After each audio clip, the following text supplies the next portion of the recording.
Alrighty, we're gonna go ahead and get started here. I'm gonna allow some people to go ahead and get on in before we go ahead and get going. I'm gonna share this to a group. So give me a second here. We'll go ahead and be getting started here soon. Let the people come on in. Let's see here.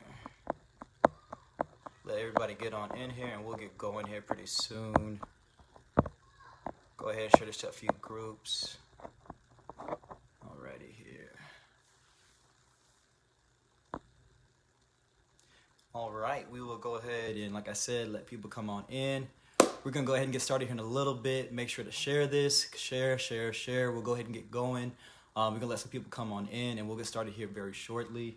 It's gonna be a good one. I definitely have a lot of notes, some stuff that I'd like to share with you all. So yeah, give it a second. Let the people keep on coming in. Make sure if you have not, share this. It's gonna be some good stuff tonight. So yeah, give it a second. We'll get some more people coming on in. There the people come. Let's come on in. How y'all doing today? How y'all doing? Like I said, we'll get here going in a second. Come on in. And we'll get going here. All right. Gonna wait a little bit longer and we'll get going here in a second. So.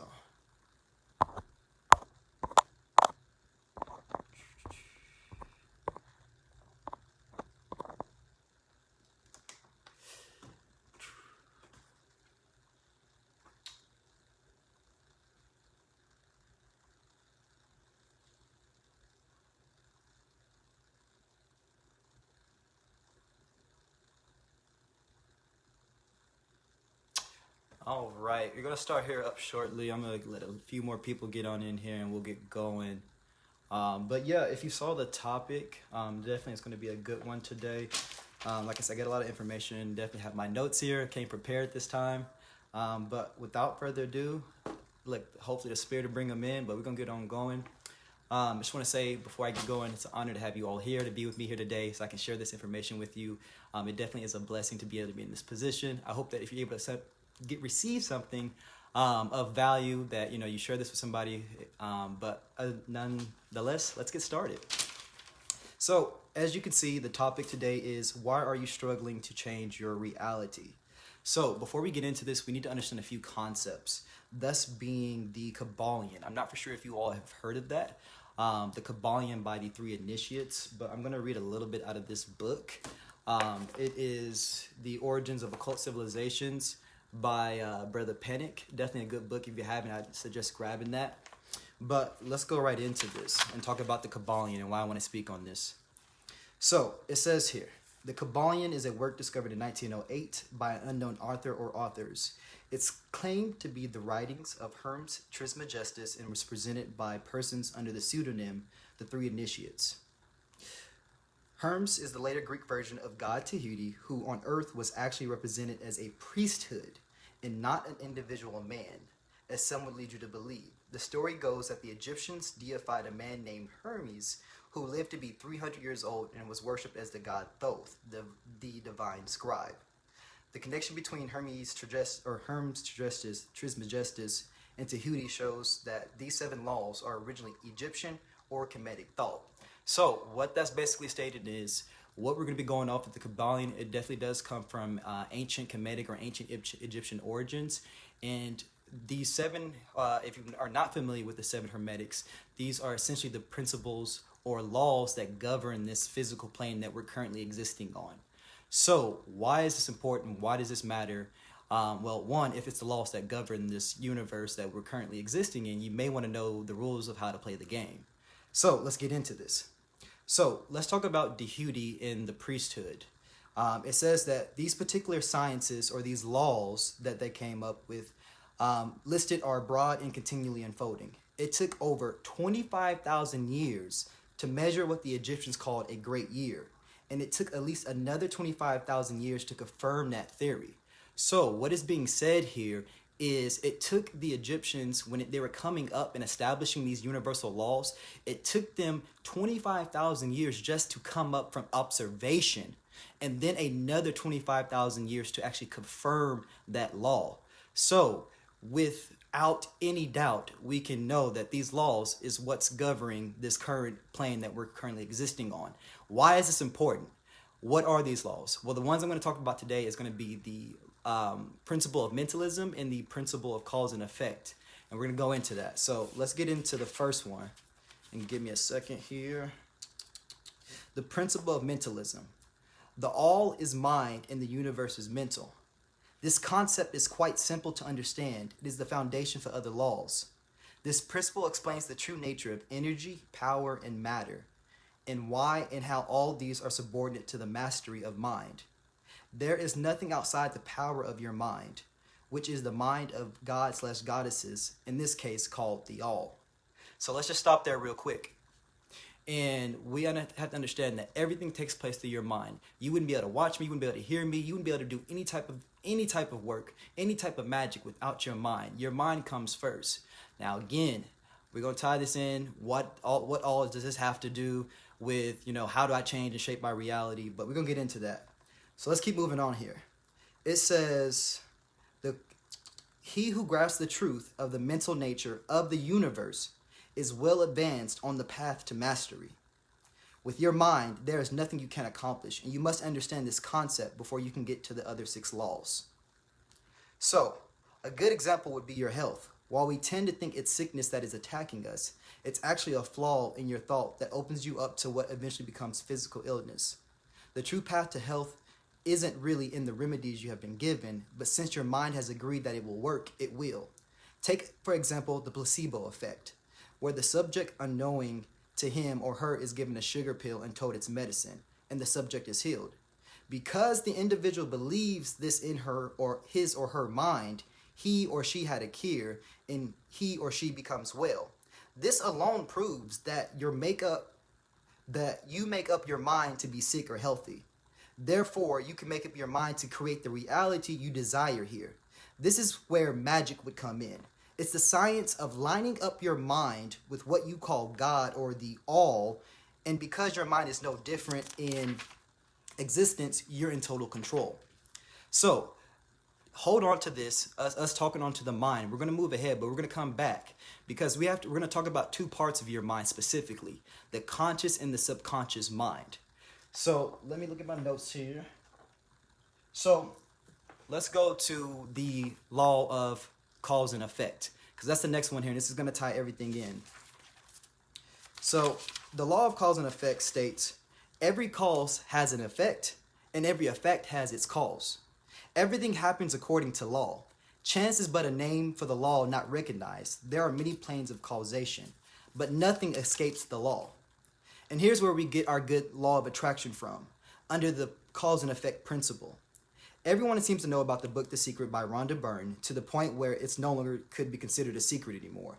The law of attraction is actually a mental law, which is a means to control cause and effect. As you can see, the law of attraction is nothing more than a fragment in a bigger, more complete picture. The secret is you being duped once again into thinking you learned something great to find out it doesn't work when you know the entire reality. That's why there's a book called, and this is something you should definitely get, The Secret Source, The Law of Attraction is one of the 7 Hermetic Laws. Here are the other 6 by Majah Duaus and Adam Parfar, which goes into all the laws to give you a more holistic understanding. So when we look at that law, the law of cause and effect, and examine that, as it says in the beginning, every cause has an effect and every effect has a cause. Why is this important?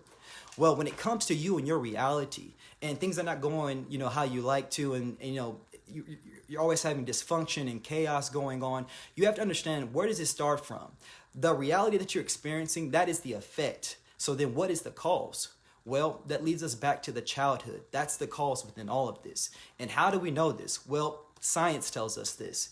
And another good book that I'll be coming out of to back this up is The Biology of Belief by Dr. Bruce Lipton. And when it goes into say is, let me see here, 261. So let's look at the effect. Like I said, the causes within the childhood, and let's see what Dr. Bruce Lipton has to say about our childhood. Give me a second here. I had it. Okay.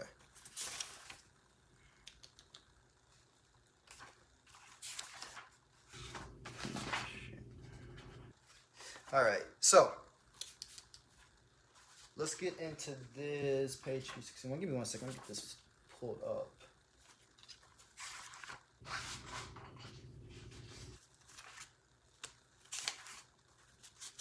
All right.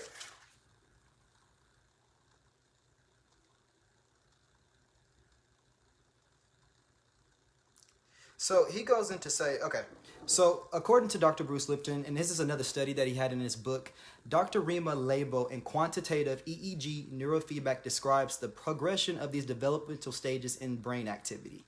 This is from Labo 1999 and 2002.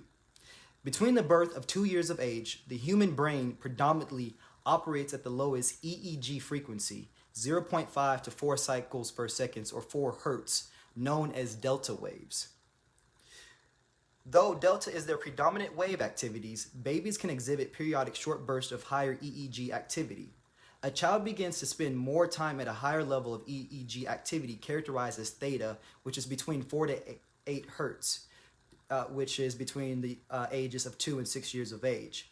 Hypnotherapists drop their patients' brain activity into theta state because theta is the most optimal state for programming the subconscious mind, and it's the most suggestible state. This gives us an important clue as to how children whose brains are mostly operating at this frequency through 6 years of age can download the incredible volume of information they need to survive in their environment. The ability to process this vast quantity of information is important neurological adaptation to facilitate this information-intense process of enculturation. And for you all who don't know what that word is, enculturation means, it simply means the process whereby individuals learn their groups, culture, through experience, observation, and instructions. So what's the relevance of this and why is this important at all? Well, let's keep on reading here and let's look a little bit more into this.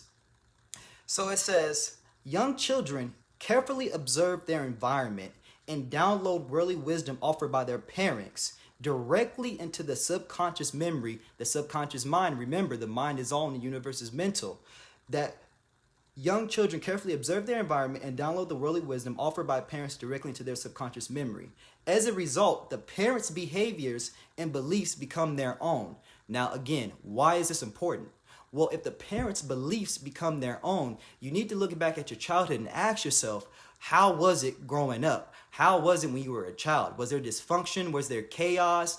Were both parents in the household? Or was it not like that? Did you have a childhood where it was unstable, where you were unsure, where you didn't know where your next meal was going to come from, where the lights were constantly getting called off? Was that something within your childhood? Like I said, did it have this dysfunction within it? And if it did, you have to understand that because you were in an environment like this, that this became a part of your program. This became what you knew. Like they say, you don't know what you don't know.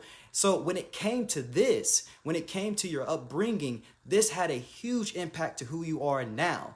Now, again, like we said, and what we just read is that these experiences are downloaded into the subconscious mind. So when you're trying to, get out of that negative programming, get out of that negative subconscious programming, it's like, why can I never do it? Why can I not, be more disciplined? Or why can I not be more assertive? Or why can I not do these things? What you have to realize is the subconscious mind is so much more powerful than your conscious mind. So even though consciously, on a conscious basis, you may be saying, oh, I don't need to do this anymore. This is not working for me. I'm going to wake up early, or I'm going to, start reading more, or whatever you say you're going to do to try to improve yourself. The reason why you're having so much trouble doing this is you're operating from a prior programming that took place in your childhood that has a current and lasting effect onto you now. So why is this important? Well, again, let's talk more about the subconscious mind. Well, actually, let's get more into this behaviors that we observe from our parents. So it goes to say, in humans as well, the fundamental behavior, beliefs, and attitudes we observe in our parents become hardwired as synaptic pathways in our subconscious mind. Once programmed into the subconscious mind, they control our biology for the rest of our lives, or at least until we make the effort to program them. So again, if you didn't have, and I'm just going to keep it real here, if parents were non-existent or whatnot there, it's going to make it a little bit more difficult for you because, again, you're only operating for what you're aware of and what you know.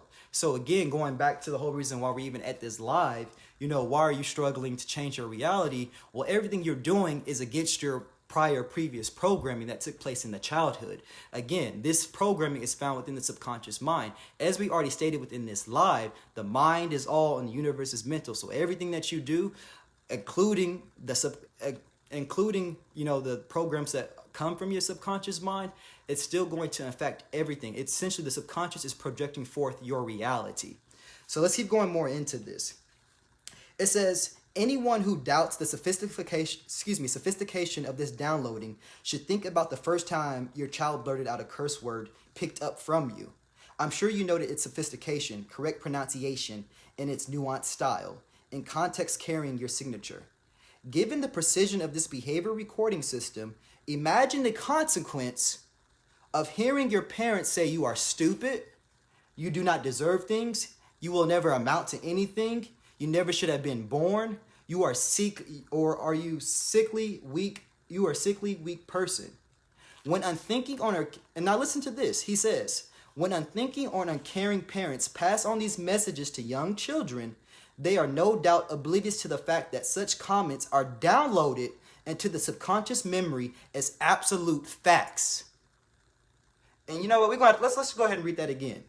When unthinking or uncaring parents pass on these negative messages to their young children, they are no doubt oblivious to the fact that such comments are downloaded into the subconscious memory as absolutely facts, just as surely as bits and bytes are downloaded into a hard drive of your desktop computer. So just like how a computer can have programs that it runs off of and it functions, you do as well. And in the early stages, especially primarily from 0 to 6, your mind is primarily functioning in the theta state, as we've already covered. And this is the most programmable or the most conducive state for programming the subconscious mind. When you're constantly in a negative and a chaotic environment, I don't know why you would not expect to not have some problems come on later down in the line. Because, like I said earlier, this is making you to who you are. And just like we talked about a little bit earlier, cause and effect. The effect is the current chaos, the current dysfunction, the current, I can't get ahead, the current money mismanagement problems, the current, I'm struggling, I need some help, the current dark days. That is the effect from the cause, which is your childhood. And again, you have to be honest yourself and really reflect and look back to see where are the times, especially, like I said, from 0 to 6, and I'm not just going to say from 0 to 7, that it wasn't good, that, my mom or dad were verbally abusive, or you did receive some type of abuse. You have to understand the lasting effect that this is going to have onto you. Now, by the time a child reaches adolescence, their subconscious minds are chock full of information that ranges from the knowledge of how to walk, to the knowledge that they will never amount to anything, or the knowledge fostered by loving parents that they can do anything they set to do. So basically what they're saying in this is this: if you did come from a loving household or a loving, environment, then you have a little or a much better chance of succeeding. Now, that does not mean that you cannot reprogram this, because you definitely can reprogram the subconscious mind. And this is something that I teach in my class. But the sum of our genetically programmed instincts and the beliefs we learn from our parents collectively form the fundamental programs in the subconscious mind. Programs that can undo both our ability to keep an arm raised in the chiropractor's office and our best New Year's resolutions to stop sabotaging ourselves with drugs or food. So, why is this important?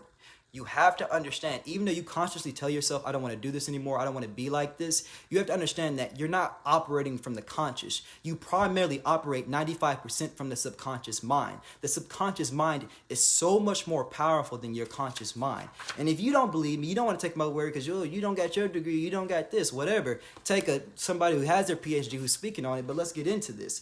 Let's see what he has to say about it. Yet, the subconscious mind, which processes some 20 million environmental stimuli per second versus 40 environmental stimuli interpreted by the conscious mind in the same second. The subconscious mind, the more powerful information processor known, specifically observes both the surrounding world and the body's internal awareness, reads the environmental cues, and immediately engages in previous acquired learned behaviors, all without the help, supervision, or even awareness of the conscious mind. Now, let's go a little bit more into this because I'm done with the books right now. We've got the sources in there to pretty much prove what I'm saying. But let's go back into the negative effects of this and the negative effects of having negative program within your childhood. You have to understand that when you go through things like trauma, that this is going to have an effect onto you as well. That this is going to change the way that you think, that change the way that you process information, even change how you listen to me right now, if you're even able to trust me and actually be able to receive this information, because you may be on alert. We have to understand that when a brain that has undergone a lot of trauma, the amygdala is going to be on high alert. It's always going to be hyperactive and always noticing the little things. These are the effects of trauma. Now let's go into this a little bit more. Let's look at to see when you are raised in an environment that has a lot of chaos, a lot of dysfunction. Let's look at the physiological effects of this. And I know I said I was done with the books, but I'm going to go right back into this because this is a really, really big point here. Let me see here. Get this pulled back up. All right. So let's look at the effects that it has on the physical body of when you grow up in a environment that it is not conducive. So it says here, and this is from Chamberlain, The Mind of Your Newborn Baby, Chamberlain, 1998. So listen to this. These complex, small creatures have a pre-birth life in the womb that profoundly influences their long-term health and behavior. So even in the womb, if your mom and dad got into it, if they were arguing and your mom was always stressed and cortisol was getting pumped in and going in within her system and everything, this is going to have lasting effects onto your health, your long-term health. Let's continue to keep reading. It says influences their long-term health and behavior. The quality of life in the womb, our temporary home before we were born, programs our susceptibility to coronary artery disease, stroke, diabetes, obesity, and multitude of other conditions later in life, writes Dr. Peter W. Nanthos in The Life of the Womb, The Origin of Health and Disease. He also goes to say that recently, an even wider range of adult-related chronic disorders, including osteoporosis, mood disorders, and psychosis, have been intimately linked to and prenatal development influences. Recognizing the role that prenatal environment plays in creating disease forces a reconsideration of genetic determinism. Nathaniel writes, there is mounting evidence that programming of lifetime health by the conditions in the womb is equal, if not more important, than our genes in determining how we perform mentally and physically during life. So what is that saying? One, if you are raised in an environment that it was not positive and there was chaos and there was dysfunction and there's all these things going on, not only is it going to have a lasting effect on your health, that you may develop more chronic diseases and things of that nature, but then when it comes on from a day-to-day basis, how you carry yourself, how you go out, your routine, your mannerism, that's all going to impact you. And when you look back at your childhood, thus being the cause, as we already talked about cause and effect, the effect is I can't get ahead. The effect is I'm still constantly stayed up in my mind. I still have this mental, emotional battle going on because I was not in an environment that taught me how to express my emotions. I was not in an environment that allowed for me to speak freely. All them times your parents said, don't talk unless you're talking to, or don't talk to unless an adult talk to you, or they told you no, or they told you were stupid and all this. The thing is, as a child does not have its mind fully formed where it understands that the parent is not really meaning it. And honestly, sometimes some of us come from households or families where the parent did mean that and they were just mean. And the thing about this is we take those as our own truths. So when your parent constantly is telling you you're never going to amount to anything, you're just a worthless piece of shit, you ain't nothing, you are no good nigga. When you hear these type of things constantly and over and over and over again, they tremendously decrease your chances at succeeding. Now, that being said, it is not saying that it's not possible for you to get out of this. It is possible to reprogram the subconscious mind. But the whole reason why I wanted to come on here is to make the point of what I made is, why are you struggling to change your reality? So if this is something that you're looking to do and you want to change your reality, you want to change things for the greater good for you and yourself to have a more beneficial reality, the one that you desire, you have to go to the subconscious mind. So how is the subconscious mind programmed? Through three things: repetition, trauma, and symbols. How do we know this? Well, obviously the day-to-day, dysfunction that you're going through is the effect of prolonged trauma. Trauma can be any situation that you were involved in that was completely overwhelming, that left some either psychological pain or mental effect. So again, let's look at that. Any situation that you were involved in that was overwhelming, of which you had no control over. So how many of you all grew up in how many of you all grew up in a household where you got your ass beat all the time for any little thing? How many times did your parents tell you to shut up? How many times your parents told you you were not going to be good? You have to understand that you're essentially working against this programming. You're essentially working against this, and this is why it's making it so hard to get out of these cycles. And even when it comes to relationships, let's talk about that. Let's talk about relationship. Let's talk about if you didn't have mom and dad in the household, or if it was just one parent. Let's talk about how you didn't see what it was like to see both parents communicate in a healthy way. So when you get in a relationship now, you don't even know how to communicate in a healthy way, because all you ever been exposed to is, let's just say hypothetically, mom got all these other dudes coming in and out, all this dysfunction, dudes hitting mom. That's all you ever been exposed to. So that's all you ever know. So what I'm getting at with this is, if you want to make a change in your reality and you want to change what's going on, you have to tap into the subconscious mind. You have to go about programming that. So that's all I got for you all. I love you all. Thank you for tuning in. If you had some value out of this, make sure to share, and peace.